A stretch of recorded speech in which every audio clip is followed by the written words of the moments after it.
दीवानपुर गांव में सूरज अपनी बूढ़ी माँ निर्मला के साथ रहा करता था। सूरज के पिता की एक गंभीर बीमारी के कारण काफी सालों पहले ही मौत हो चुकी थी, जिसके बाद सारा कार्यभार सूरज के कंधों पर ही आ चुका था और सूरज इसे अच्छे से निभा भी रहा था। लेकिन आज निर्मला काफी खुश थी क्योंकि सूरज शादी के बंधन में बंध चुका था। निर्मला अब अपनी बहू गौरी को उसका कमरा दिखाती है। निर्मला बहुत खुश थी, पूरा परिवार बहुत खुश था। इसी के साथ अगले दिन निर्मला की बहू गौरी रसोई की पहली रस्म में अपने हाथों से हलवा बनाती है, जो घर वालों को काफी पसंद आता है। अब तो बीवी आ गई है तो माँ के हाथों का स्वाद तो तू भूल ही गया है। कल तक जो माँ के हाथों के स्वाद की तारीफ किया करता था, आज वो अपनी पत्नी के हाथों के बने हलवे की तारीफ कर रहा है। निर्मला इतना बोलकर वहाँ से उठकर अपने कमरे में चली जाती है। तभी गौरी अपने पति सूरज से कहती है, माँ जी को बुरा तो नहीं लगा ना? आपको क्या जरूरत थी हलवे की तारीफ करने की? बाद में कर देते ना। हाँ, मुझे नहीं बोलना चाहिए था, लेकिन मैं क्या करता, हलवा खाकर मुझसे रहा ही नहीं गया। तभी निर्मला अपने कमरे से आती है और अपनी बहू को अपने पास बुलाती है। माँ, आप बुरा मान गयी क्या? अच्छा ठीक है, मुझे माफ कर दो। आपसे अच्छा खाना कोई नहीं बना सकता। मैं तो बस गौरी का दिल रखने के लिए ये सब कह रहा था। अरे बिल्कुल भी नहीं, मुझे सच में बहू के हाथों का हलवा बहुत पसंद आया, तभी तो मैं बहू के लिए अंदर से ये लेने गई थी। निर्मला एक पुराना सा छोटा सा बक्सा खोलती है और उसमें से पायल निकालती है, जो काफी भारी था और उसमें ढेर सारे घुंघरू लगे थे। ये पायल मेरी सास ने मुझे दिए थे। पूरे 6 तोले का पायल है। एक पायल 3 तोले का है। और हाँ, ये मेरी सास यानी तेरी दादी को उनकी सास ने दिया था और तेरी दादी की सास को ये पायल उनकी सास ने दिया था। ना जाने ये परंपरा कितने पीढ़ियों से चल रही है। हाँ, मुझे याद तो है।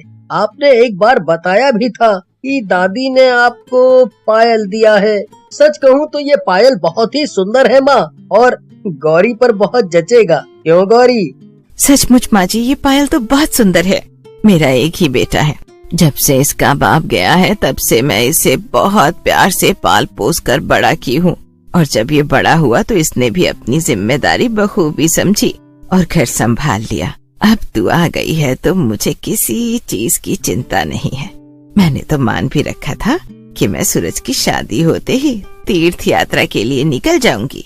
कलावती के साथ परसों ही मैं तीर्थ यात्रा के लिए जा रही हूँ। तुझे बताना ही भूल गई थी। अभी तेरी नई नई शादी हुई है, तुम दोनों ज्यादातर समय एक दूसरे के साथ बिताओ।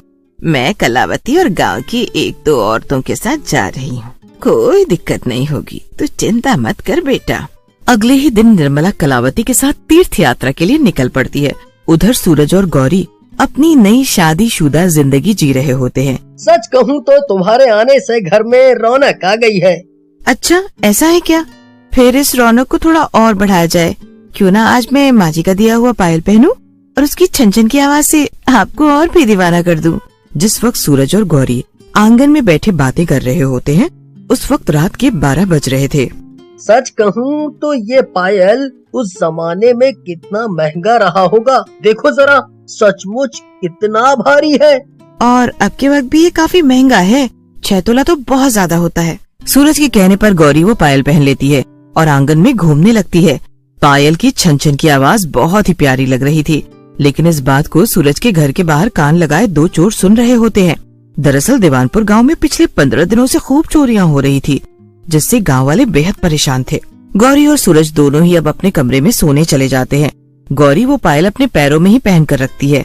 अब करीब 2 घंटे बाद रात के 2 बजे जब पूरा गांव शांत हो जाता है, तो वो दोनों चोर सूरज के घर में घुसते हैं और सूरज और गौरी के मुंह पर तकिया रखकर उन्हें मौत के घाट उतार देते हैं।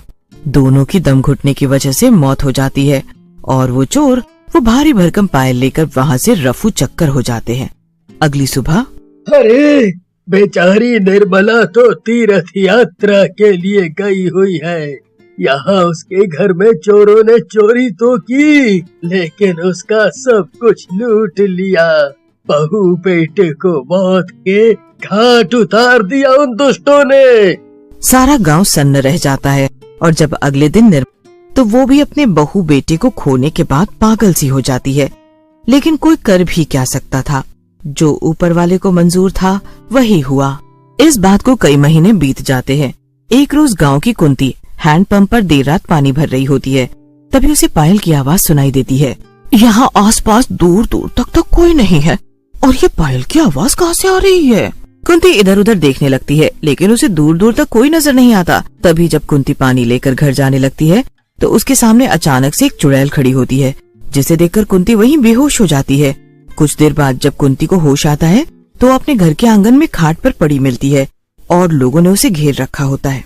अरे कुंती, अब तो तुम्हारी उम्र हो गई है, क्या जरूरत है देर रात पानी लेने जाने की? देखो जरा कैसे बेहोश पड़ी थी तुम।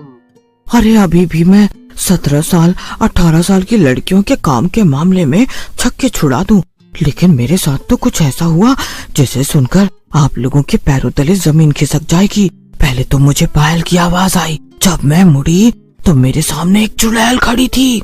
लंबे लंबे दांत, आँख एकदम लाल, हवा में लहराते बाल, जिसे देखकर मैं डर गई और वहीं बेहोश हो गई। अरे रात के वक्त आजकल मैं भी घूमने निकलता हूँ तो पायल की आवाज सुनता हूँ, और परसों तो मैंने एक औरत को भी देखा था जो जंगल की तरफ जा रही थी। मैं समझ गया था ये कोई शक्ति ही हो सकती है। हाँ। गांव वाले अब हर दूसरे तीसरे दिन उस चुड़ैल को देखने लगे। उसके पायल की आवाज से लोग डर जाया करते और कुछ देर बाद वो लोगों के सामने आ जाती, लेकिन किसी को कुछ समझ नहीं आ रहा था कि आखिर वो चुड़ैल चाहती क्या है। वो लोगों को नुकसान तो नहीं पहुंचा रही थी, लेकिन उसे देखकर लोग अपनी सुध बुध खो दे रहे थे। आप सभी की बातों पर मुझे पूरा विश्वास है। क्या आप लोगों को एक चुड़ैल नजर आ रही है, लेकिन वो आपका कोई नुकसान नहीं करती। अरे सरपंच जी, डरने की बात तो है ही। वो चुड़ैल एकदम मुंह के सामने आ जाती है और कहने लगती है मेरे कातिल को मौत मिलनी चाहिए। घनश्याम काका, आज के समय में आप ऐसी बातें कर रहे हैं जिस पर बच्चे विश्वास ना करें। साइंस के जमाने में भूत प्रेत की बातें करना ठीक नहीं। मैं और मेरा दोस्त प्रकाश भले ही नशा करते हैं, लेकिन किसी के घर में चोरी चकारी तो नहीं करते ना काकी। मैं एक तांत्रिक को जानता हूँ, उसे कल ही गांव में बुलाता हूँ। वो तांत्रिक बाकी की चीजें संभाल लेगा, डरने की कोई बात नहीं है। गांव के लोग सरपंच की बात मानकर रात होते ही घर से निकलते ही नहीं। अब अगले दिन गांव में एक तांत्रिक को बुलाया जाता है। वो तांत्रिक आते ही गांव के चारों दिशा में गंगा जल छिड़कता है और आंख बंद करके मंत्र पढ़ने लगता है।